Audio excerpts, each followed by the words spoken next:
Nah, Bapak dan Ibu sekalian, bagian ini menjelaskan bagaimana proses perhitungan ya, kinerja penjaminan mutu.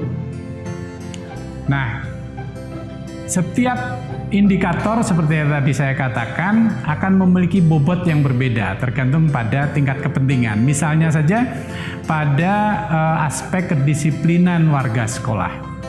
Indikator A1 kami beri bobot 4, indikator A2 kami beri bobot 4. Dan ada juga di antara itu yang diberi bobot 2 tergantung pada tingkat kepentingan dari setiap indikator berdasarkan kajian empirik maupun berdasarkan pada judgement kepakaran dari beberapa orang yang ikut terlibat di dalam penyusunan EDM.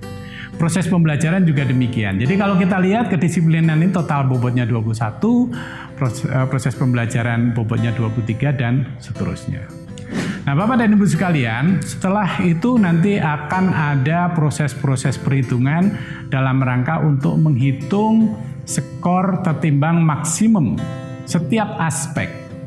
Aspek kedisiplinan, skor maksimum setiap indikator 4, jumlah bobot indikator 21 sebagai contoh, maka skor tertimbang maksimum 84. Dan seterusnya sampai pada aspek pembiayaan. Masing-masing memiliki skor tertimbang maksimum. Dan dari sana, Bapak dan Ibu sekalian, selanjutnya akan digunakan untuk menghitung skor penilaian tertimbang atau SPT. Jadi setiap indikator ini nanti memiliki skor penilaian tertimbang. Nanti setiap nilai yang diperoleh dijumlahkan dan akan memperoleh suatu nilai dengan rumus seperti ini. SKPM aspek ke I itu diperoleh nanti skornya adalah SPT aspek ke I dibagi dengan skor tertimbang maksimumnya dikalikan 10. Nah, kenapa 10 Bapak dan Ibu sekalian? Skor dari EDM itu nanti range-nya antara 0 sampai 10, maksimum 10. Semakin mendekati 10, maka itu menunjukkan kinerja mutu dari madrasah itu semakin baik. Semakin kecil, maka kinerja mutunya tidak semakin baik.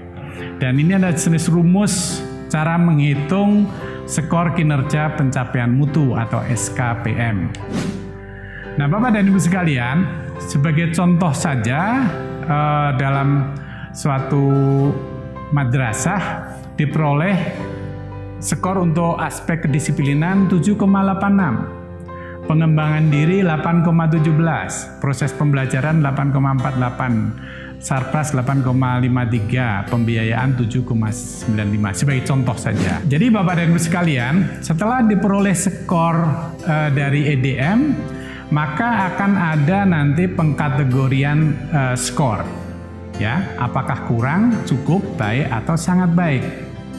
Suatu madrasah yang memiliki skor kurang dari 4 itu dikategorikan kurang.